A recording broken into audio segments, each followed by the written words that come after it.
A lot going on in the coaching carousel. Craig Abel, we're going to get to the news now about Sean McDermott. Sean McDermott gets fired. The Bills lost in the divisional round yet again. A heartbreaker, of course. It was a terrible, heartbreaking game. You can argue that some calls the refs made on Saturday were wrong. You can argue that we still don't know what the hell a catch is in the NFL. Regardless, we have now seen the trend of the Ravens, the Bills. When you have franchise quarterbacks that are MVPs in their prime, you watch other teams do it with lesser quarterbacks. You watch the Chiefs do it consistently, minus this year. Josh Allen and Lamar Jackson still combine for 0 Super Bowl appearances. We're not even talking wins. We're talking Super Bowl appearance. 3 MVPs between them and 0 Super Bowl appearances. It's not good. I know that we can't say Saturday was completely the Bills' defense's fault. Of course, Josh Allen played probably one of his worst games of his career, especially in a big moment. The Bills are not anywhere close to being in the divisional round of the playoffs without Josh Allen.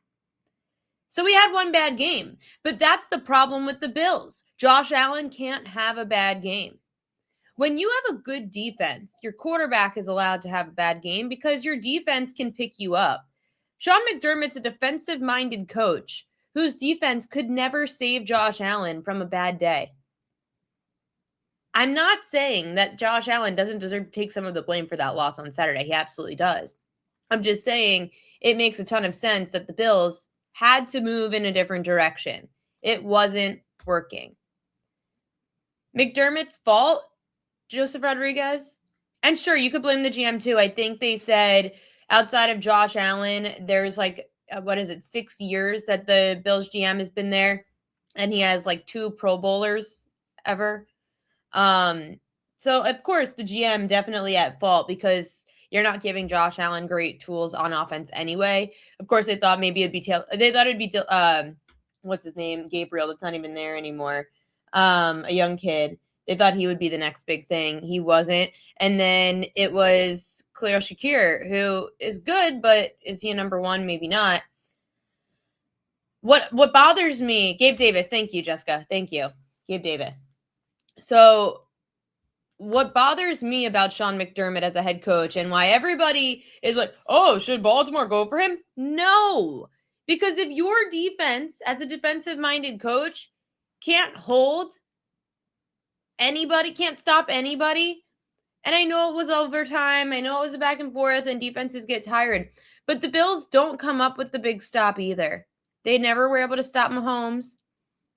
Maybe they did technically stop the Ravens last year, but it really should have been a catch. Mark Andrews dropped the ball. They almost blew that one too. When you're a defensive-minded coach, you shouldn't be blowing leads like that. And that's the thing. The Baltimore Ravens, their head coach was a special teams coordinator, John Harbaugh. Their defensive coordinator sucked, Zach Orr. And that's why their defense fell to the ground when McDonald's left for Seattle. I did see the odds for the next Bills head coach. It looks like Brian Daboll's favored to go back to Buffalo and be their head coach. Listen, I think that there's definitely when a coordinator and a quarterback get along, it goes a long way. Joe Flacco and Gary Kubiak won a Super Bowl together. Hands down, that was because of Kubiak. But Brian Daboll being head coach when he was blowing leads in New York for the Giants, going to go to a team now that has been blowing close games.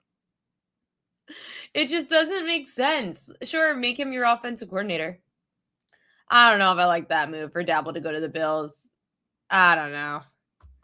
I like Clint Kubiak. I know that he's been up in discussion as well for the Ravens head coaching job. For the Ravens head coaching job, Jesse Minter seems to have taken the lead in multiple polls, in multiple odds boards. Jesse Minter, then Clint Kubiak. You know, I'm actually shocked that Kalshi has Robert Saleh as the third because I thought maybe it'd be Flores. It doesn't appear that Flores is really up there anymore. At first it was Flores, then it was Minter, then it was Flores and Minter. Now Ravens Nation's hoping it's Jesse Minter. And then Clint Kubiak is right behind it. Jesse Minter is the Chargers defensive coordinator. I said this as first of all, I don't want Robert Saleh as the next head coach of the Ravens. That is an absolute hell no. Did anybody watch Hard Knocks, the year of Aaron Rodgers? Robert Saleh fanboyed over Rodgers. He couldn't control him. If he couldn't control Aaron Rodgers, he's not going to be able to control Lamar Jackson.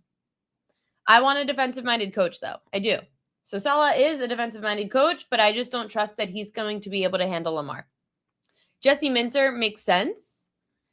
Jesse Minter being a defensive-minded coach. The thing is, the Ravens need someone to really kick them in the ass. They need somebody to make them care again and learn to tackle again. So they do need a good defensive-minded coach because Lamar is going to be Lamar. As for the Bills, they've got Josh Allen. Very enticing job. I'm curious, in the coaching carousel world, who feels the job is most intriguing? Like Bills, Ravens, obviously the two most intriguing jobs if you want to take a team that's pretty much ready to win now. And it looks like outside of Clint Kubiak, they are at least going for very different coaches. The Bills should be going for a more offensive-minded coach. The Ravens should be going for a more defensive-minded coach. As soon as McDermott got fired last night, I said, or is it this morning? I don't know. It's been a long day. And I'm like, oh, Jesus. I hope that this doesn't hurt the Ravens' chances of getting a good head coach that they want. But then I'm realizing the Bills need to go for an offensive coach and the Ravens need to go for a defensive coach. So hopefully there is no competition between the two. Another job in the coaching carousel, Eric Bieniemy is back in Kansas City. Looks like he's going to be their OC again. Matt Nagy's out of contract in the head coaching mix. Kansas City plans to bring back Bieniemy. That's scary. I mean, again, Bieniemy has failed pretty much, I feel like, everywhere else outside of Kansas City. So good for him. I don't know if you guys saw this yesterday. I posted this on social media. You know how, like, the NFL with their graphic, the logo for the Super Bowl, it always is like the colors and everyone's trying to dissect the colors of the Super Bowl logo. And if they're trying to write the script and tell us the story and who's going to be the Super Bowl team.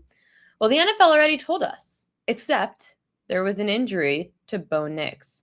But if you look at this graphic, look at who's leading, then look at who's behind, and look who's behind that. You've Bo Nix in the front, Drake May right behind him, with Stafford and Darnold to the right and left. That's your 1, 2, 3, 4. Those are your top 4 teams left in the NFL playoffs. Then behind them, you have the teams that were just eliminated. Like, they literally wrote the script. It's insane. Like, they just keep throwing little things at us, but nobody ever realizes until it's too late. The question is, does Jarrett Stidham have this, like, incredible run? Did we ever expect that Jarrett Stidham was going to be in a revenge game against his former team, the New England Patriots? That was the narrative for the AFC Championship. This is a wild NFL playoffs. But honestly, I am very glad that the Rams beat the Bears. They need some big market team. Because if we had and I know the Bears are Chicago, but I feel like it doesn't do it as much as like LA. I don't know.